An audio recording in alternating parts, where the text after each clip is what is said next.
Have you ever walked into a place and immediately felt something was wrong, but couldn't explain why? That's how I always felt about the woods behind our school.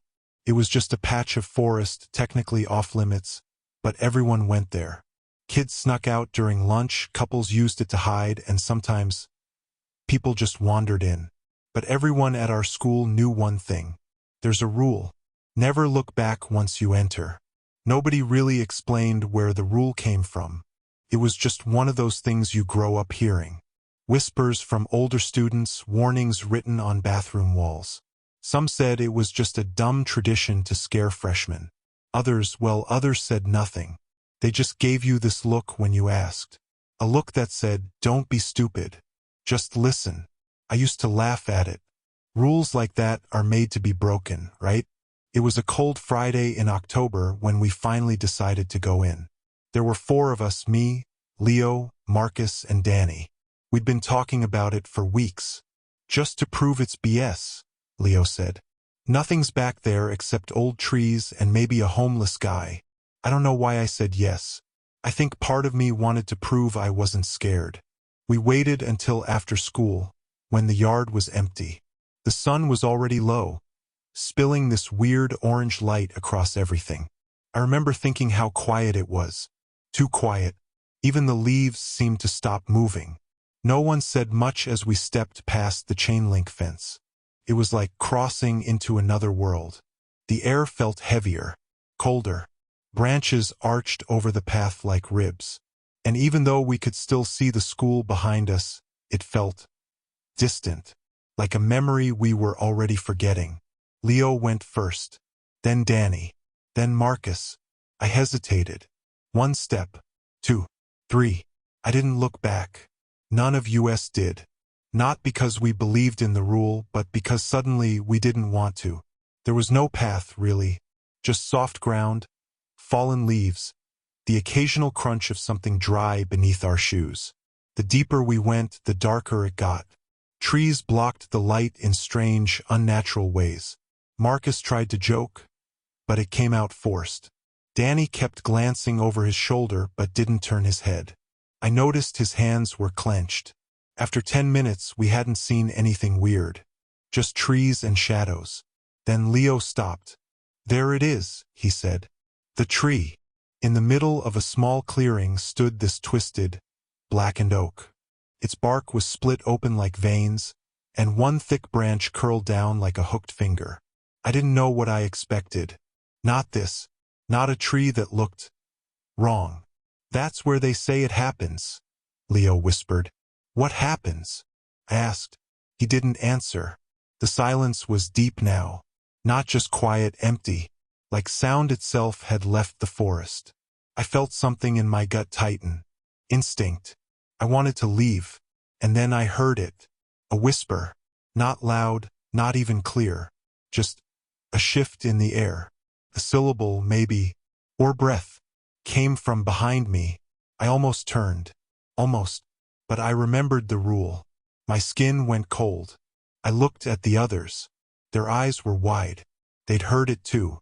But none of us said a word. We just stood there, facing the tree, not moving. And whatever was behind us didn't leave. It waited. We didn't speak. I don't know how long we stood there, staring at that dead, twisted tree, pretending nothing was happening behind us. But the air had changed. It was thicker, stiller. I could hear my own breathing, my heart pounding behind my ribs like it wanted out. Then we heard it again. The whisper, closer now. Not words, just a long, breathy sound, like something dragging air through cracked lungs, like something that had waited far too long to be noticed. Danny swore under his breath. Leo shot him a sharp look. "Don't," he mouthed. "Don't speak. Don't move. Don't look back." Then crunch. Leaves. Behind us. Too loud to be wind. Too heavy to be a squirrel or bird. Something was walking. Footsteps. 1, 2. Slow. Deliberate. Coming closer. I felt my whole body go rigid. Every instinct screamed, run. But there was that stupid, awful rule. Don't look back.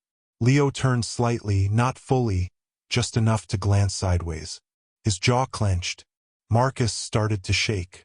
I could see his shoulders tremble. "Guys," Danny whispered, voice like sandpaper. "This isn't funny anymore." Another crunch. Then something wet, like skin brushing bark. I bit my tongue. Hard. "Stay forward. Don't react." I stared at the tree. It wasn't the same anymore. There were symbols now, carved into the bark. Not there before. I swear they weren't. Symbols that looked like eyes. Hundreds of them, staring at us. I blinked, and they blinked back. My knees nearly gave out. I looked at Leo.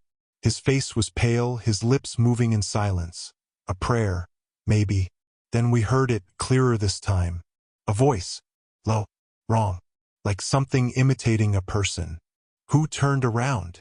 We froze. None of us had. I was sure of it. I thought. But the voice didn't ask again. The air behind us felt broken, like something opened. Then Marcus screamed. We all jumped, barely holding ourselves from running. "Something touched me," he gasped. "It brushed my neck." He started to turn. I grabbed his arm. "Don't," I hissed. "Don't look." But it was too late. His head turned fast, sudden. A horrible silence fell. Marcus stopped breathing. His face twisted, not in pain, but confusion. Then something pulled. Not physically, but inward, like his body remained, but whatever was Marcus wasn't there anymore. His eyes went empty. He just stood there, slack-jawed, mouth slightly open. I stepped back. Leo grabbed my shoulder. "Run," he whispered. And we did. We ran. Branches whipped at our faces. Roots snagged our ankles. The forest wasn't a place anymore, it was a trap. I didn't even look where I was going. Just forward. Always forward. Danny was behind me, panting, stumbling. Leo up front, breathing hard. Marcus wasn't running. I refused to think about it. The trees looked the same.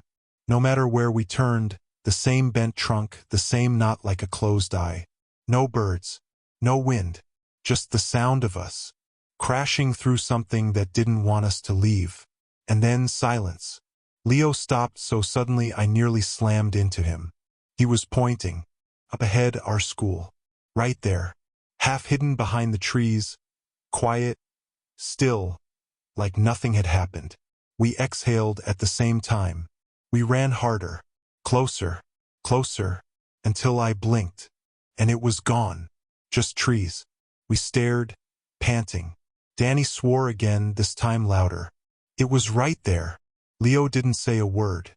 He just stared at the spot where the school should have been. Then I noticed something. My watch. It had stopped. 11:04 a.m. That's when we entered the forest. I tapped it. Nothing. Dead.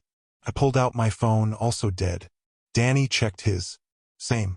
No service, he muttered. Not even a battery icon. We stood in a circle. Then something shifted around us. A sound. Like all the trees inhaled at once. A low vibration in the ground. A thrum in the chest. Then the whisper again. Not behind. All around. One left behind. Leo's face went pale. What? We all looked at each other. Then at the empty space where Marcus should be. We started walking. Not toward the school. Just away. But it didn't matter. Wherever we went, it felt the same. Same rocks. Same trees. Same silence. The forest wasn't big enough to hold all this. It was folding. Turning in on itself. A loop. A cage. A voice inside me said, "You're not walking out of this."